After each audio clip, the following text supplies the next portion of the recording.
Um, so these interviews that we've had with the family of hostages, and now with Danielle, a survivor of the Nova Festival, is a privilege that I wish I could give back. And it's very weird to sit in a place, on the one hand, both grateful to have someone like you here to speak with us, and never wanting to have been here in the first place. So, Danielle Gelbaum, Shalom Uvracha, welcome to Adat Shalom. Adat Shalom, Danielle. Hi. Now, this is going to be a little odd because you're seeing, I don't know, 20 or 30 people here. There's about 120 online at the moment, so you can see them on the... Hi. I hope it's my good side. So thank you for coming here. Thank you for flying for yet another Nova exhibition. This is your third, Los Angeles, Toronto, and here. Thank you for joining us. Thanks to Joshua for making this possible, also for his baby. We like his name. Thank you all for being here. Thank you for taking the time to come here to listen to me here, back home, in the office, everywhere. Thank you. I want to begin, honestly, before what I imagine is the worst day of your life, because one of the things that always sort of bothers me about the interviews and the articles they read is they start on October 7th, and they don't tend to ask about a whole life lived. So tell us about you. Tell us about your family. Where did you grow up? Tell us about your sister and your parents. Let us know. So, before I answer, I do want to say that this is the first time I've been to synagogue since the 7th. And I didn't think I'll get so emotional and sitting in a synagogue sharing my story, but I proved myself wrong. So if I'll get emotional, just ignore it. It happens a lot in the past. We'll probably be crying too. It's okay. So my name is Danielle Gelbaum. I'm now 24 years old. I live in Petah Tikva. It's near Tel Aviv. I was born in St. Louis. I grew up in St. Louis until the age of 5. When I was 5, we went back to Israel, to Petah Tikva, ever since. Who was I before the 7th? It's funny that you're asking, because a few days ago we had a panel, me and 2 other Nova survivors. It was on Friday, it was PTSD Awareness Day, so we had a panel, and someone asked me that question, and I started crying because I haven't thought about who Dani before the 7th was in a long time. I don't know if I forgot about her a bit. I don't know if I tried to deny her the dreams that she had, the things that she wanted to do. So when she asked me that, it took back those 2 years. So thank you for asking that again and making me understand that I was a person before the 7th. I have an older sister. Her name is Lior. We don't have any other siblings. We're forced to be best friends. She's 26. We have a 2-year between us. So we are best friends. She's also my partner who I went with to Nova. I always start by saying that we both survived. She also survived. We managed to save each other that day. Thank you. Lior, as I said, is my best friend. A few months before Nova, she moved to the north, to Kfar Giladi, very close to the border, to start her university. She started studying psychology, very surprising after the 7th. And she's also a jewelry maker, and she's amazing. My parents, Eitan and Edna, the best parents I could ever wish for. Before the 7th, and especially after the 7th, I won.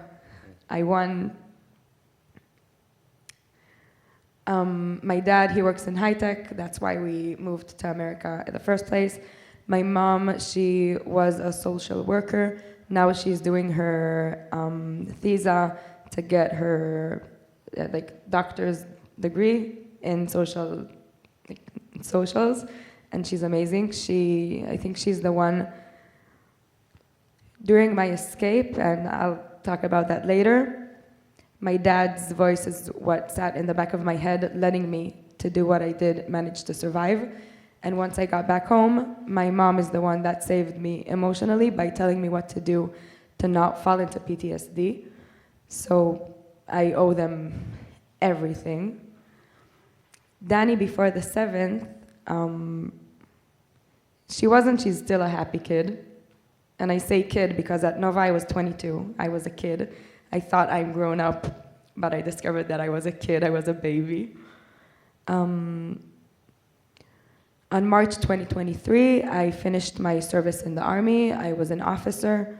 Once I finished my service, I flew to my big trip. I traveled for 5 months. I came back in September, 3 weeks before the festival.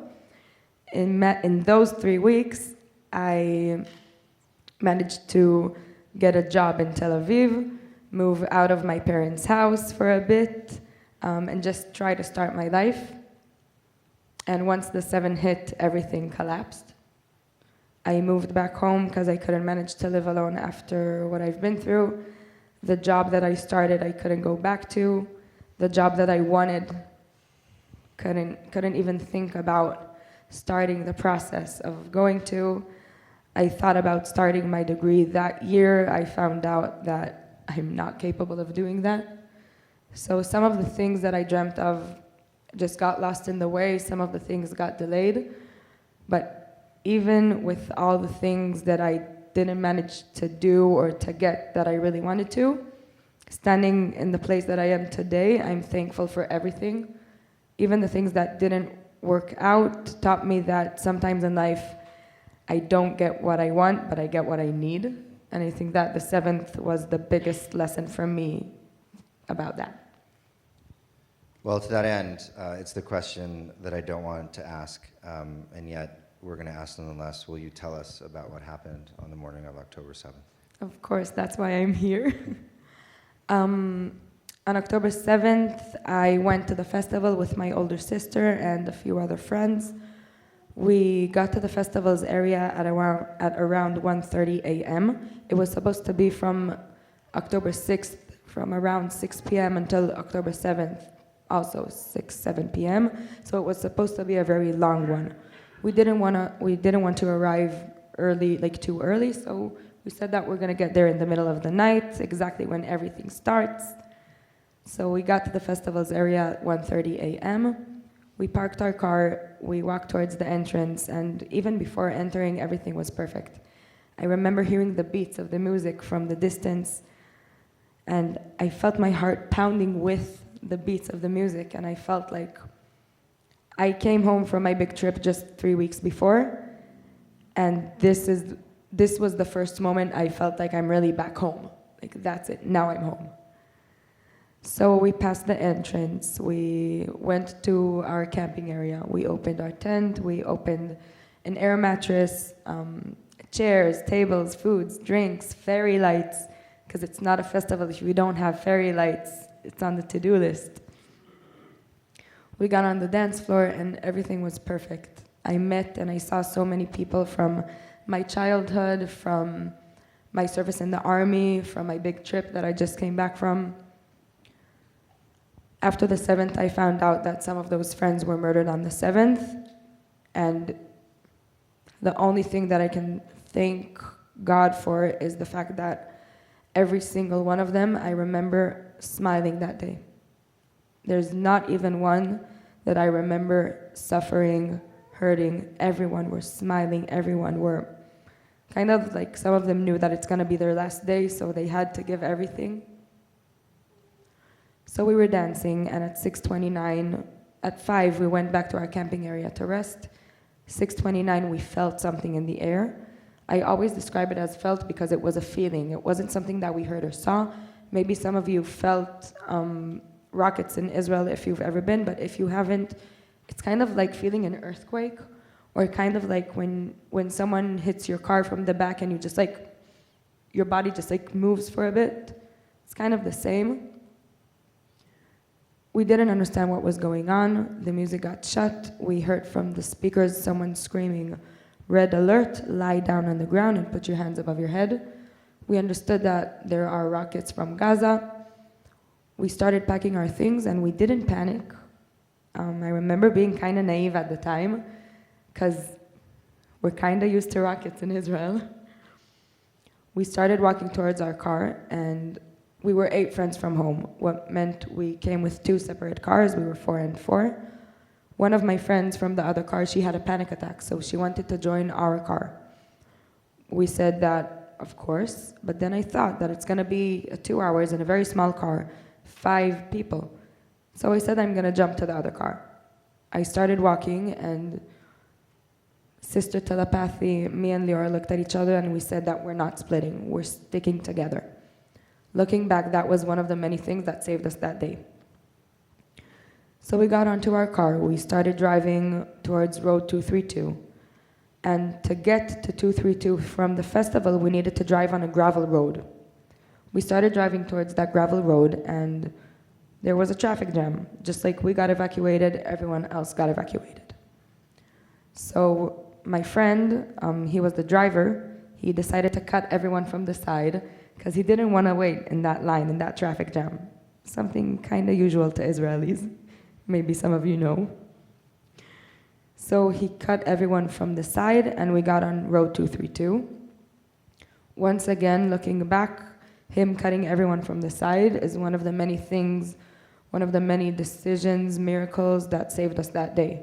Because if we would have get stuck in that traffic jam, we would have been there when the terrorists entered the festival. So thank God for him being an Israeli kid. We got on road 232. We took the turn left to drive north. And after 1 minute of driving, cars just stopped. We didn't understand why. We said, okay, maybe someone has a flat tire. We decided to drive from south to the other direction. And after 1 minute of driving, once again, cars just stopped and kids ran out of their cars. We got out of our car. We heard gunshots. I heard kids screaming, Mechablim, Yeri, terrorists, terror attack, shooting, everyone run. We started seeing kids running all over the place with blood on them, injured. We started running between the cars. As we did, everyone else just left their cars in the middle of the road to escape. So we were running between the cars for a few minutes, and I heard the sirens of an ambulance behind me.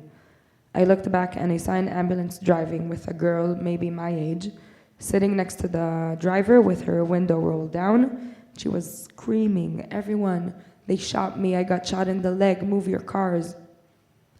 At the time, people were either murdered in their cars or just like we did, left their cars in the middle of the way. So the ambulance with the injured girl just couldn't drive. So we were running for a few minutes between the cars until at one point we hid behind the car, not knowing where to go. We thought that we were surrounded. We heard someone screaming from behind us, run east, run towards the sun. As you might know, Gaza is from west. They came in from west towards north and south, so east was the only open way. We started running on an open field, not knowing even where we're running to. And with us, hundreds of other people running with us, and every few seconds, another gunshot, and we saw another one just falling on the ground, all over the place, just like dominoes. We ran until we got to a few trees that were in the middle of nowhere, kind of like a mini forest. And once we got there, we thought to ourselves that we need to escape somehow with a big car. Our car was left behind on 232. Private cars that tried to escape got stuck in the sand because the area was very sandy. And running, we knew that we can't run faster than a bullet. So we prayed for a car somehow to drive by. At that point, I remember I looked to the distance and I saw a terrorist with a green shirt walking in the middle of nowhere very calmly, walking like, seriously, like he's the king of the world, like we're not in the middle of a war zone. And 2 meters away from him, a guy with a black shirt, running, falling down on the ground, getting back up again, doing 2 steps and just collapsing on the ground. I think that was the first moment I understood that it's not knowing that there are terrorists around us, it's seeing them in front of us and understanding that he just shot the guy with the black shirt and I'm standing not too far from him. That means he's gonna shoot me next And worse than that, he's gonna shoot Lior and my friends. My mission that day was to bring Lior safely back home. I couldn't let my parents know that I survived, but their other kid didn't. It was either going back together or not going back at all. We were praying for a big car to drive, and from the distance we saw a white pickup truck driving towards us. Once he passed by us, we all screamed, "Stop." He stopped next to us. We got on the bed, like the open bed of the pickup truck. We were 16 people, just sitting on each other, squeezing each other. There's a video that someone took of us from the outside, and there was a guy that was hanging from the outside of the driver's door, just so he could have a way out. So we were driving, and he took us out of that area, and missiles above us became background noise at the time. And I knew that we're driving towards, don't even know. So I called the police. I waited for a few minutes for them to pick up, and when the policeman picked up, I screamed, "We're in the south. Missiles above us, terrorists behind us. What do we need to do?" And the police was chaos that morning. So the policeman told me that we need to get out of the car, we need to lie down on the ground, and we need to put our hands above our head. Like when there are rockets. No one taught them what to do when there are 2,000 terrorists in a music festival. I hung up the phone, we kept on driving, and from the distance we saw a guy with the IDF uniform standing in the middle of nowhere. We decided to stop next to him, and he was an officer that jumped to the festival's area to save as many as he could. And he told us that we need to drive to Netivot police station. We drove to Netivot police station. We got there safely at around 9 a.m. We were there until 9 p.m. All day long, there were non-stop rockets all over the south and in Netivot, so every 2 minutes we needed to run to the bomb shelter. Injured civilians came to the police station to seek for help. Injured policemen. I remember seeing a policeman with a bullet inside his leg coming inside the police station to seek for any help. It was chaos. We were there until 9 p.m. We were supposed to spend the night there because we didn't have a car to go back home, until I saw a civilian coming inside the police station talking to one of the policemen. And I was very snoopy that day, so I got closer and I heard him saying the words, "Ride to Tel Aviv." I ran after him and I told him, "Listen, we're 5 people, we live near Tel Aviv, please let us on with you." We got on with them, we started driving, and during the drive, we understood that this is a bus of survivors from Kibbutz Be'eri. So all the way back home, not understanding what we've just been through, we heard about what happened in Kibbutz Be'eri. And a few months after Nova, I talked to my mom about that, and she told me that the things that I told her, that I heard on that bus ride, were, I said that the things that they've been through are way worse than the things that we've been through. And I don't remember that. I don't remember me telling my mom that. I don't remember the things I heard. My mind just blocked the things that I heard from the horrors that went in Be'eri. Eventually we got home safely at around 12 a.m. It was a very emotional meeting with my parents, a very emotional one. And 2 days later, I went back to active duty in the IDF as an officer. And the rest is history.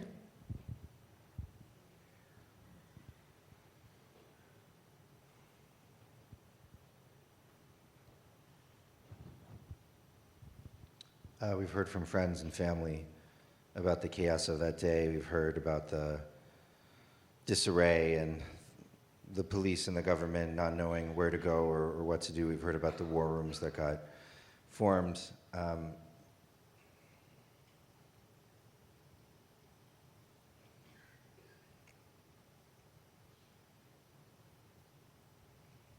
I just want to ask about your parents for a second. And when was the first time that you could make contact with them?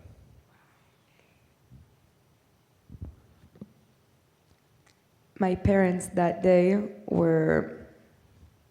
they were back home. They were 2 hours away from us. They were helpless. They were helpless. I think my parents got more traumatized than we were, because we were active that day. We had things to do. We did something. We ran, we jumped, we crawled, we escaped, we were active. My parents, they were helpless back home, 2 hours away from their only 2 kids, knowing that we're in the middle of the biggest terror attack that Israel has ever experienced. I remember that at the beginning, we texted them that everything's okay when we knew that there are only rockets. My dad, he was an officer in the IDF intelligence, and the rockets weren't just in the south, they were also in the center, so they woke up from the rockets. And my dad very quickly understood that something odd is going on. It wasn't usual. Nothing was usual in that morning. So he knew that something odd is going on. He tried calling us a few times when we were escaping, but we couldn't answer because we couldn't let them hear that something is going on. We couldn't let them hear that we're literally running for our lives in the middle of a shooting range. So I remember texting him that we don't have any reception and we're okay, and we're on our way back home. But at one point, we couldn't answer anymore.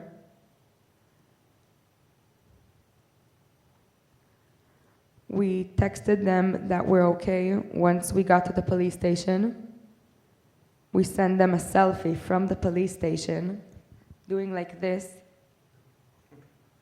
with our eyes still red from all of the crying, so they'll see that we're okay. But even then, they were terrified. I remember my dad, he thought he was Rambo that day. I was sitting in the police station talking to them, and my dad said that he's gonna get us. He's gonna come to the police station and he's gonna take us back home.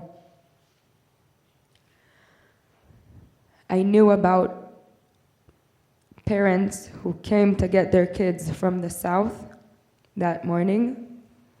The kids got home safely, the parents didn't, and I knew that I wouldn't let him be part of that statistic. And I was screaming on him at the phone that if I'll see him moving on Find My iPhone, I'm gonna walk outside of the police station, I'm gonna put my hands in the air, and I'm gonna scream, "Israeli Jew, shoot me." Because I knew that that was the only way from keeping him not to come and pick us. That was the only way for me to stopping him to get us that morning. There was no way I'm gonna put my parents' lives in risk. My mom told me that she kept on fainting that day. Literally, every few minutes she just fainted from the stress and the anxiety. They were helpless. Yeah.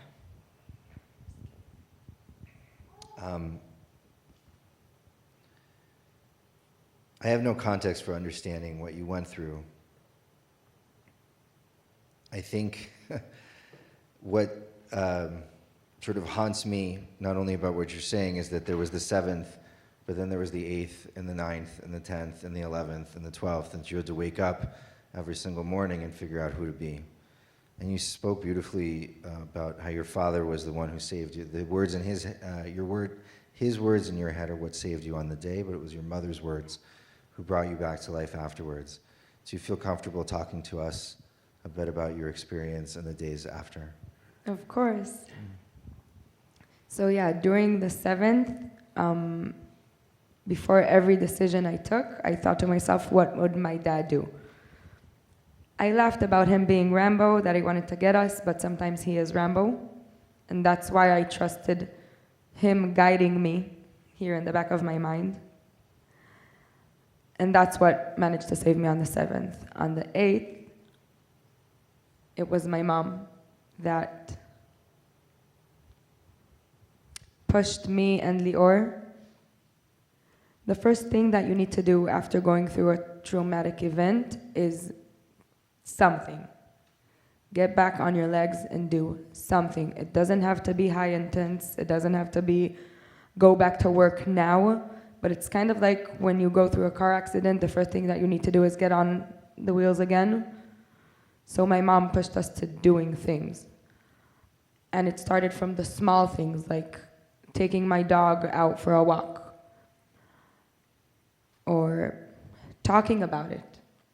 My mom knew that something that's very effective on PTSD is not talking about what you've been through, keeping it into yourself, letting it eat you from the inside. So the day after, I don't remember how many times I sat with my mom and I shared with her again and again and again what we've been through. For me to somehow try to digest it, to understand it. When we were on our way back home from the police station, I understood that this wasn't just a terror attack. How big it was, it's not a terror attack, it's war. So on my way back home, I knew that I'm gonna go back to the IDF. I knew that that's what I need to do now. I started texting my commanders to see when, how, where, what am I supposed to do, where am I supposed to go. And 2 days after the festival, I went back to the south, now on my uniform.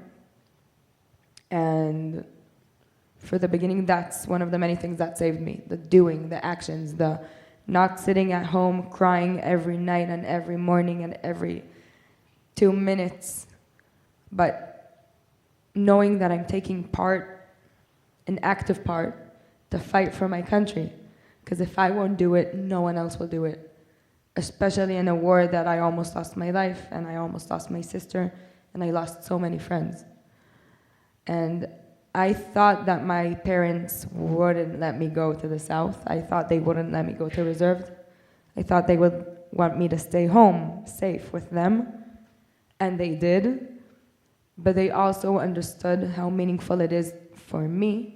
So they gave me their full support on doing that. And that's something that I don't have enough thanks to thank them for my rest of my life for doing that, for letting me just be.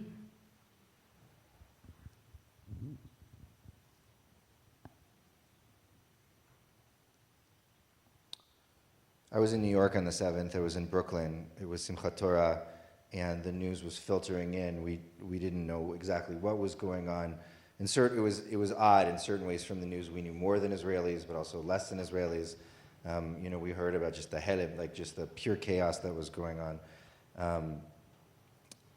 I remember not feeling like I wanted to go out to dance, and my wife was like, my wife kicked me out of the house. She was like, "Go, do, like you need to be there for you." Some people are also. About a year later, I think it was a year later, the Nova exhibition came to New York City. No, I think I bring this up because the days after October 7th in New York were very chaotic. There were protests beginning both on behalf of Israel and against Israel. I was living in Crown Heights, which was a very, Brooklyn's kind of an amazing melting pot of different kinds of people. But the temperature went through the roof, and people were marching and protesting outside. You weren't sure, were you safe? Were you never going to be safe? It was going on. And I bring that up because when the Nova exhibition came back, it felt like the first days after the war. On the one hand, it felt like there should be absolutely nothing controversial about this exhibition, which was a tribute to the living and to the dead, and living testimony to what had happened. But New York erupted into protests again. Now, I know that you were not at the New York exhibition, but you flew to Los Angeles, and you flew to Toronto, and you flew to Washington, D.C. So this is sort of a couple-part question. The first is, what made you do it? What made you fly to this exhibition that had to be the essence of pain for you, and also what was it like being there when they were being protested from the outside, from people who seem to be actively supporting Hamas? Wow. When I came here to interview, all the questions I had 3 parts to them, and I've since, I've unfortunately got up the habit. I'm sorry. It's okay. Feel free. I'm here for that. Ask me the tough ones. Yeah. What brought me to fly to the exhibitions? Basically, a few months after I finished my first round. Once I finished my first round in the IDF again, I started taking care of myself. From the top of the world, when I was in reserve, I hit rock bottom, nightmares, panic attacks, etc., etc. And I knew that I need to take care of myself now. So I started going to therapy, to community days, retreats in and out of Israel. I started doing horseback riding therapy, things for me.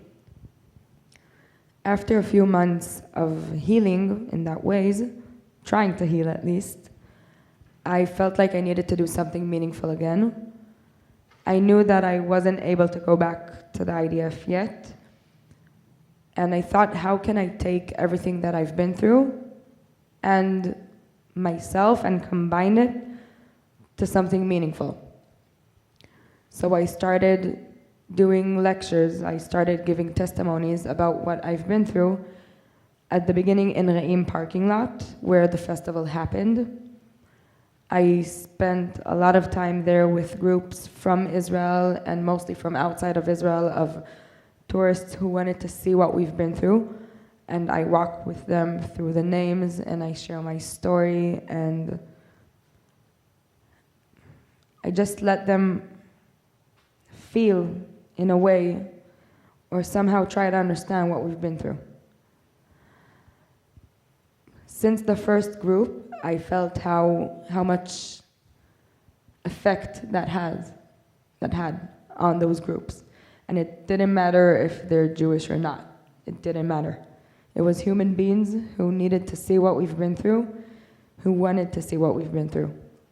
And I saw how important it is for them to meet a survivor and to hear from first, not through social media, not on TikTok or Instagram or news, but to see someone who can be their little sister or their daughter or their friend, what we've been through.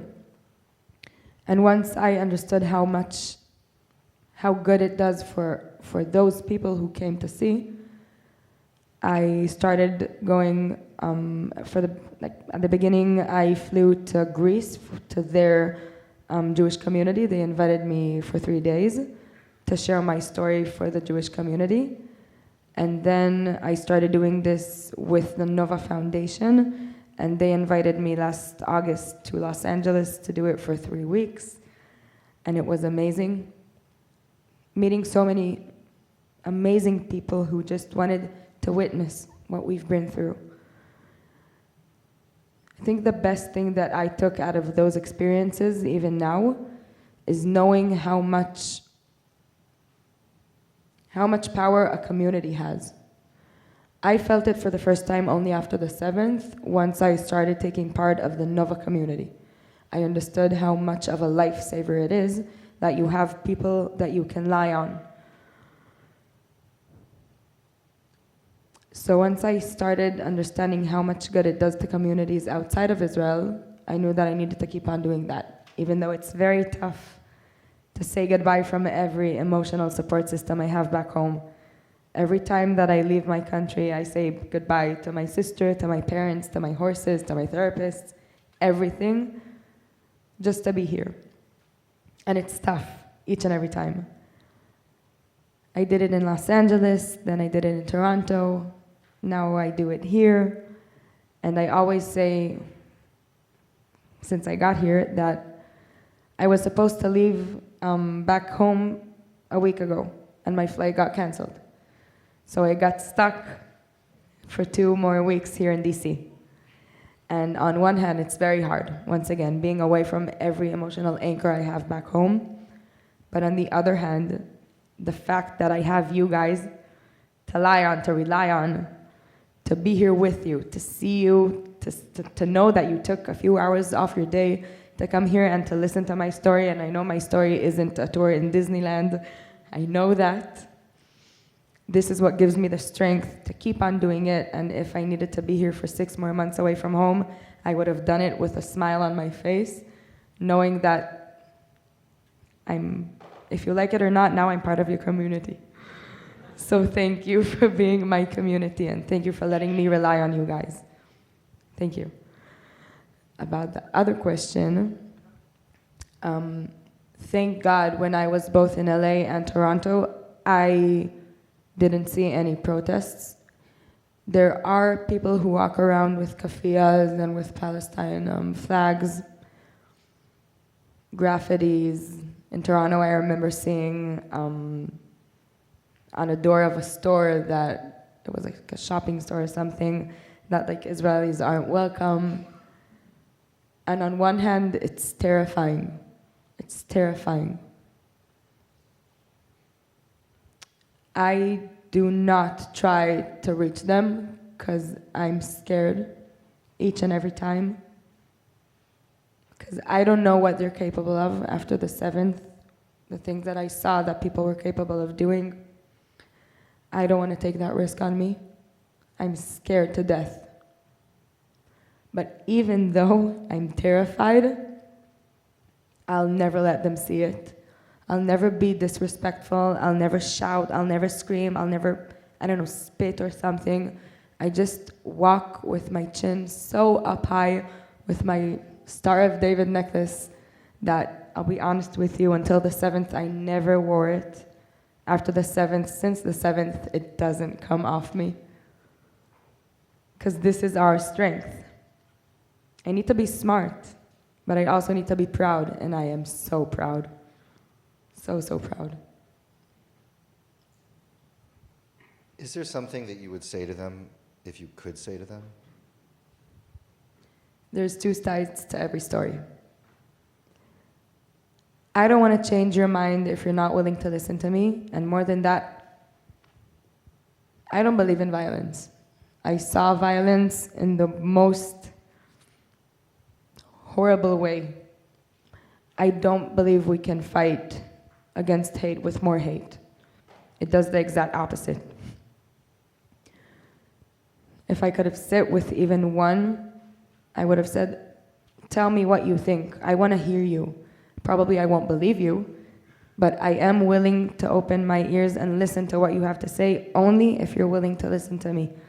Let me show you what I've been through videos, through photos, through chats. If after that you don't decide to believe me, that's on you. I cannot fight ignorancy. That's his choice.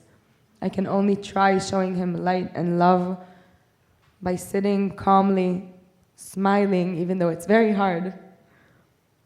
And once again, if he doesn't want to believe this, it's on him. I tried. I can't fight hate with more hate.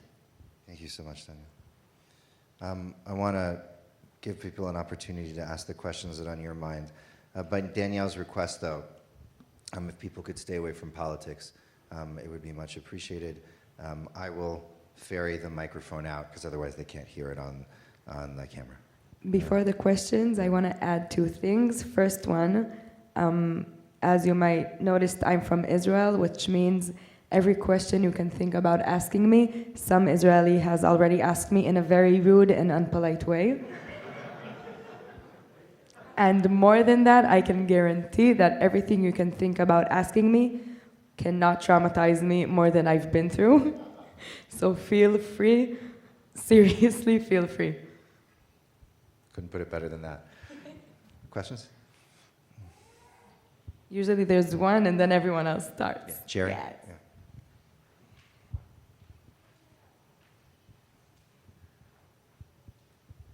Hi, thank you for coming. I'm just wondering, have you found some special bond, connection, need with your sister or others who were there who share something that the rest of us just as Scott said, we just cannot possibly really know. Does that help you, or do you need that? Thanks.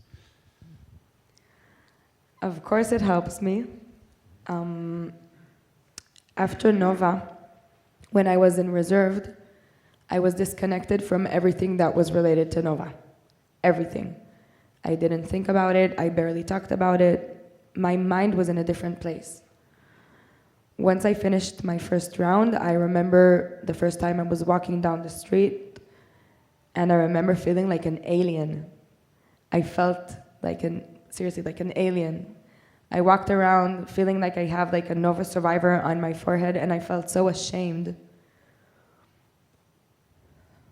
Ashamed, mad, angry, everything, for being a Nova survivor.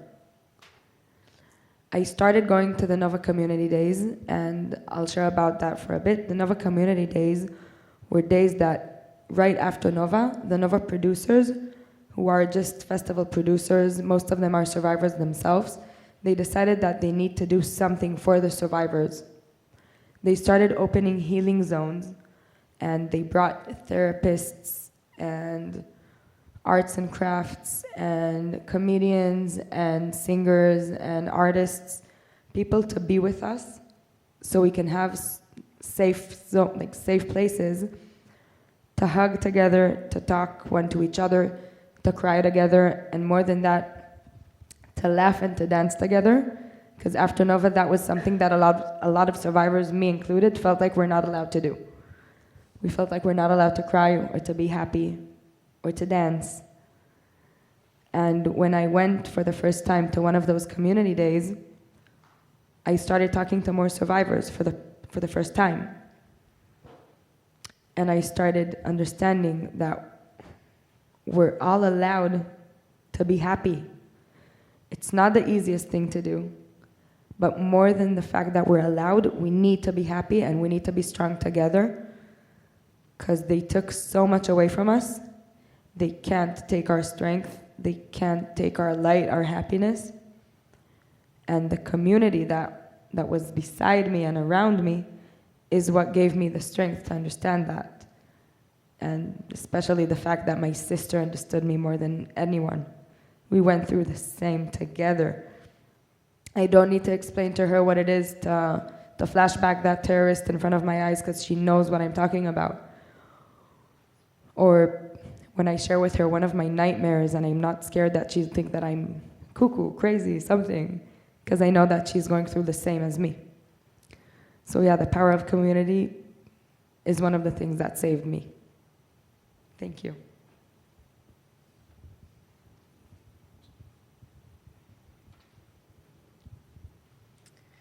Thank you for coming. You mentioned that this is the first time since October 7th that you've been in a synagogue without pushing you more than you want to share. Can you talk about your relationship to Judaism before that, or even going to synagogue and, Of course. you know what I mean?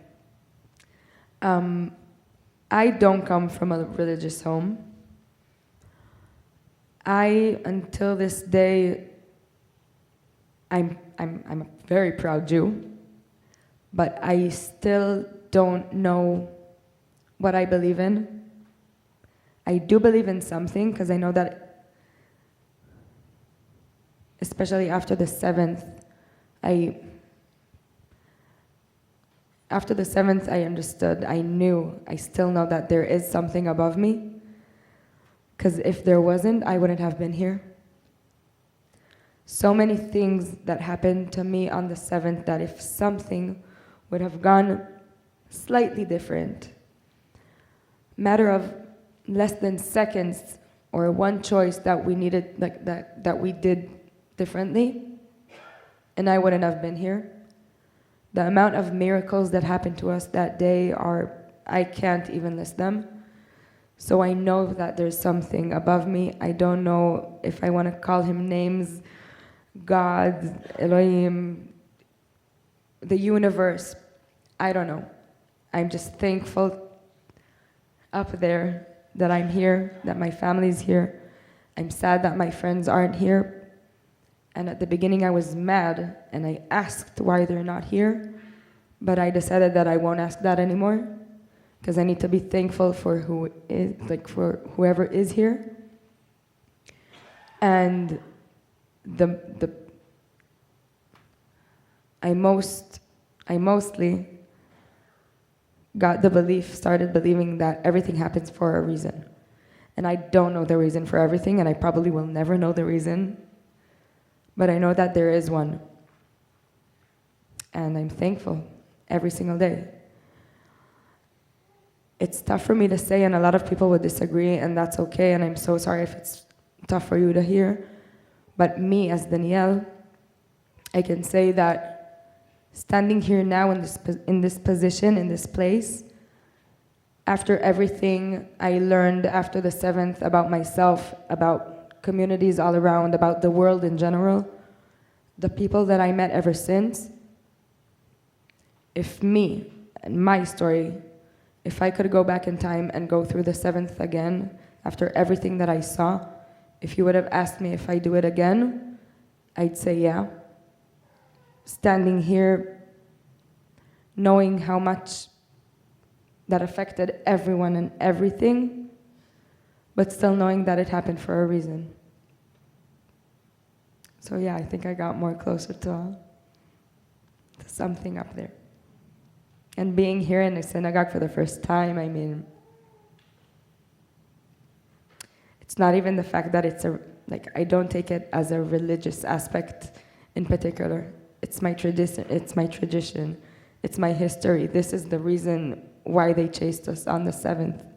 And it's my privilege to sit here today and to share my story with you guys here in a synagogue, a thing that before the 7th I would never even think about doing. But now feeling how powerful it is for me, thank you all. Thank you for the privilege, seriously. I didn't mean to cry today, sorry. Thank you once again, and I'm crying, so I might not be able to speak either. But thank you so much for being here. You mentioned the people you lost, basically who died, but I'm just wondering about the hostages and anybody either that you knew or that you've been with who experienced it, or families of hostages, and just what your experience has been as far as that part of what happened on October 7th. We cannot continue with our lives fully until the hostages are back. We're not allowed to. We can try, but there's always going to be something that would keep us behind until everyone is back home. I met a few returned hostages, and each and every one of them is, I don't even know how to describe them. They're remarkable.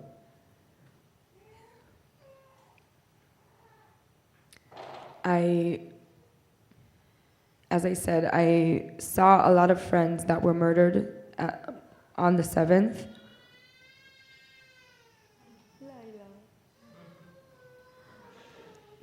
And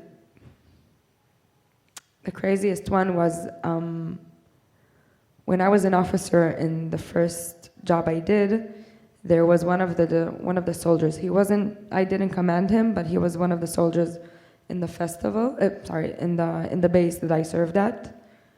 And I remember that I haven't seen him for almost 2 years, ever since I finished in that base. And I saw him for the first time after at Nova. I was walking towards the dance floor, and I heard someone screaming from behind me, "Hey, Aktsina," hey, the officer. And I knew that I recognized that voice, and I turned back and I saw him, and it was amazing. And I remember him shining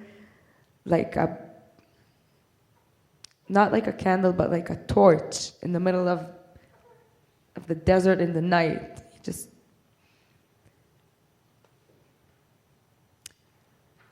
A few days after Nova, I didn't know what was going on with him until his brother who was a soldier in one of the combat units that I trained, told me that he was murdered in his car. He was burned to death in his car.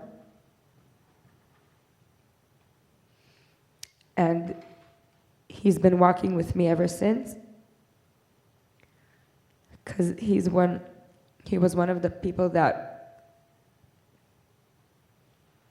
he just brought so much light to the world. And I remember thinking to myself, how is it possible to take that light and just shut it off like that? He was 21 at the time.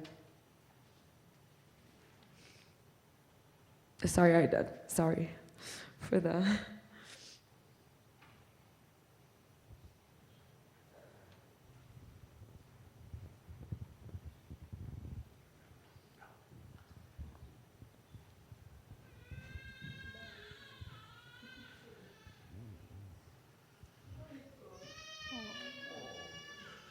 She's crying with us. Hi, thanks for being here. I was wondering if you could share a little bit about your experience in therapy and kind of what's been helpful with therapy and horseback riding too. Wow. Don't cry. My experience with therapy, wow.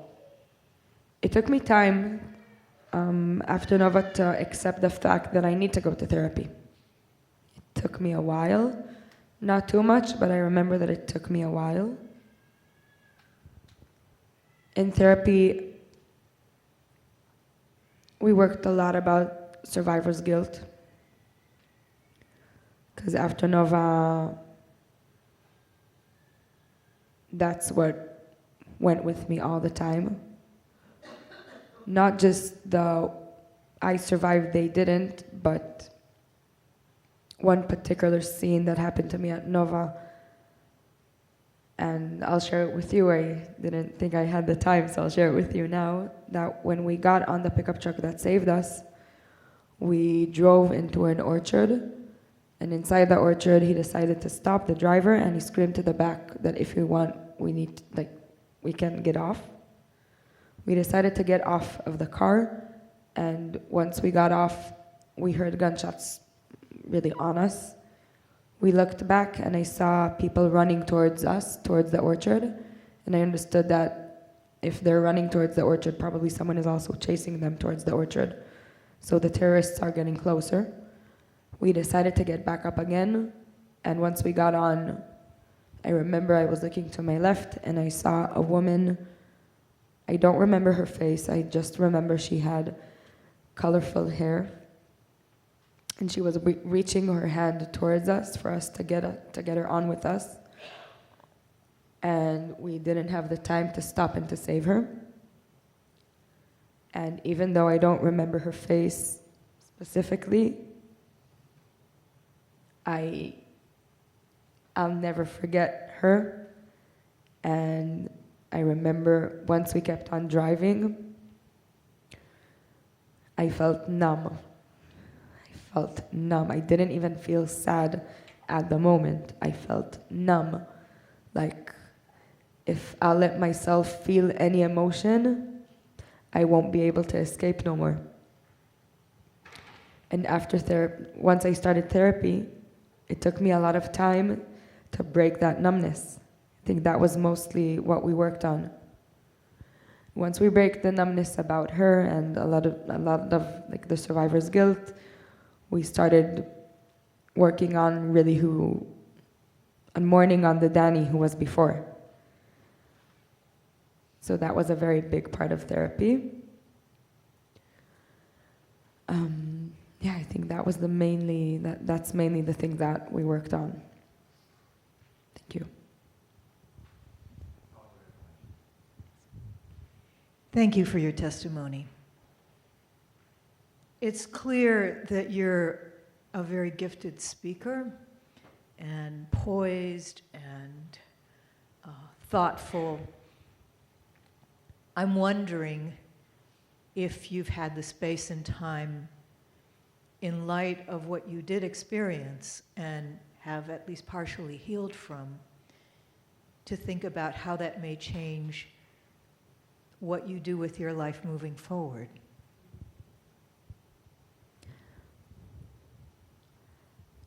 I was planning on starting my degree last October. I signed for law and psychology. Surprise, I know. Psychology, who would have believed after the 7th? And then I started doing this. And this, and the combination of not being able emotionally to start 2 degrees at once, I decided to delay school. And for the past year, I've been doing this. And I delayed it until this October. So I know once I'm starting my degrees this year, in 3 months, I'm putting this partly behind me. And I'm letting a part of this go, because this is not what I want to describe me in life. This is the title that I was forced on, not chosen. I didn't choose to be a Nova survivor. I'm choosing to be a student. I'm choosing to be a horseback riding instructor. I'm choosing to be Danny, that doesn't have the title Nova on her. So I'm doing this for the next few months, and then I'm putting the keys back, and I'm letting myself continue with life, knowing that this is going to be a part of my puzzle, but it's not going to be the whole picture. It's going to be a significant part, I know that, but it's not going to be everything, because I don't want it to be everything, because I have way more than sitting and speaking about my traumas. Thank you. One more question here, and then I think that people will have a chance, if they wish, to have a few moments with Danny afterwards. Thank you so much. I was trying to be careful about asking you this, but since you've stated a few times that, you know, rough, tough, you're in therapy, so, and you've been asked just about everything, I want to just ask you about, I myself have read many accounts of music festival survivors, including a relative of mine who actually was a hostage, and he came back, Omer Shemtov. I don't know if you have a chance to meet him. His father is married to my first cousin's husband. Anyway, so that said, music festivals themselves, I didn't catch, was that your first music festival? No, it was not. Okay, so I wanted to ask you, because I read accounts of people, it was their first music festival, accounts of people who were mostly have gone to many. We all understand that music festivals are usually promoting peace, brotherhood, all these wonderful things. I can only imagine that part of your trauma has not just been what happened there, but festivals since then, which I'm sure many people here know that actually almost every single major music festival since October 7th has had anti-Semitic tones, anti-Semitic this, anti-Semitic that. I don't want to upset you, but there happens to be one right now where they have discovered that there's a plot to go after. You're shaking your head, you know what I'm talking about. I don't want to scare people here. But music festivals around the world right now are not promoting peace. If anything, they are going after our people. And I just want to know, I'm sure you're dealing with this in therapy, but the people that you mentioned, the organizers that are finding safe space, these organizers that were of the Nova Festival, are they actively doing things to combat this? Because I don't see enough, not from them, I don't see enough of it from all these people who make money from these festivals. I don't see it at all. I don't hear it. I don't read it. And I just would like to hear your comments and if you have anything to add to that. Great question. I think that because everything is still so fresh, I'm talking on behalf of myself, and I know it about the producers, the Nova producers, and more music producers in Israel. We all got affected by the 7th. Even people who weren't at Nova, but they take part in music festivals, they also feel like their safe place got ruined. The place that was supposed to be our heaven became our hell. And I think that because it's still so fresh, we're all still trying to work on bringing back the good, first of all, in ourselves. And once we manage to move on from that towards the world, I think it takes a lot of energy to start fighting all of the things that are going outside of Israel. And we don't have the energy to do that yet.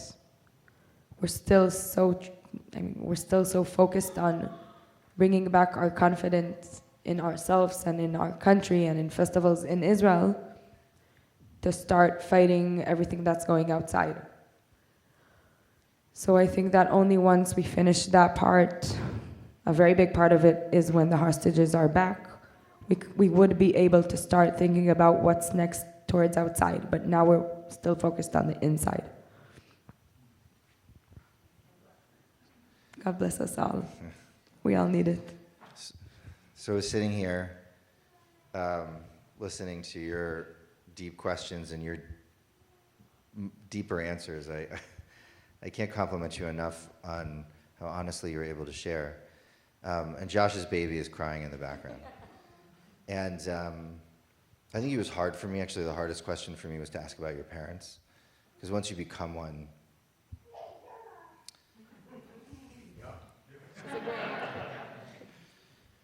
but as the baby was crying, what I remembered was that actually the way that you know that your baby is alive is when it cries out for the first time. Actually, like its tears are the way that you know that it's healthy. And I was thinking of the Torah. I was thinking about the story of before Yetziat Mitzrayim, of Dut Mitzrayim, of the slavery in Egypt.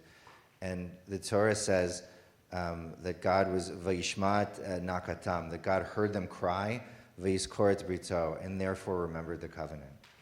And I think that like it's such a poignant, beautiful passage because the Holy One there is as a parent, right? The idea that it wasn't that from an abstract notion of morality or because it was the right thing to do, but because the Holy One heard the children crying, that's what made the Holy One remember the covenant, and that's what I bless us with as well, right? There's a part of our soul in moments like this that we want to cut off from the pain, especially in order to pursue what we think is righteous purpose. We steel ourselves against the difficulty of the moment. I think it's the wrong thing. Always, always, always we need to remember those who cry. I want to honor the holiness of the dead. I want to praise the courage of the living. And I want to thank you for coming. Thank you so much. I'm crying again.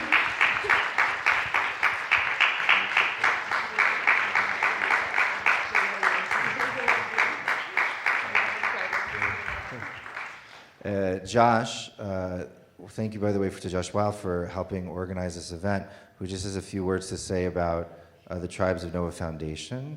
And if you have to do it while pushing the mic helps because people can then hear you online. And if you're rocking back and forth, well, we've all been there. It's okay. Don't worry. Okay. So, Ma? All right. So, hi, I'm Josh. I'm Ellen and Candel's son, and Gary Wiles, but I don't know if he's a member. A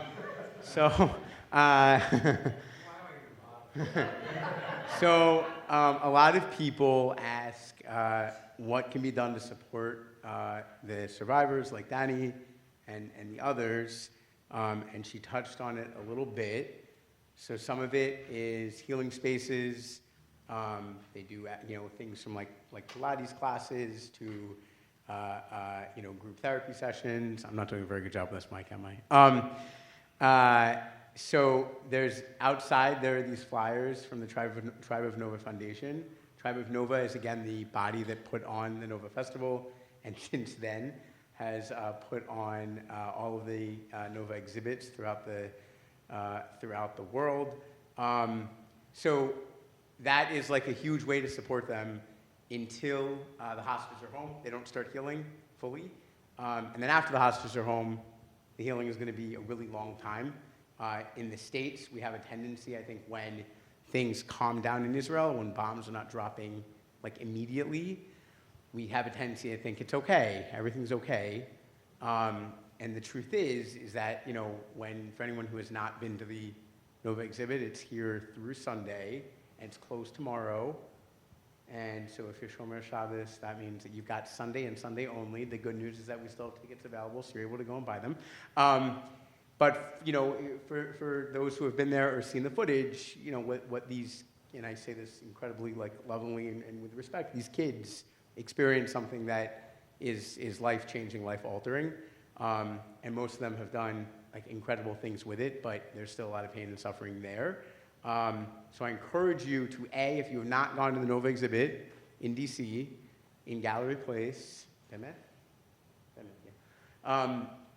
to go. You can go to, like, Nova, you can type into Google Nova exhibit DC and immediately it pops up and you get tickets. Definitely try to go before it leaves, and if not, go to the Trevor Nova Foundation website and you can support there. So, yeah.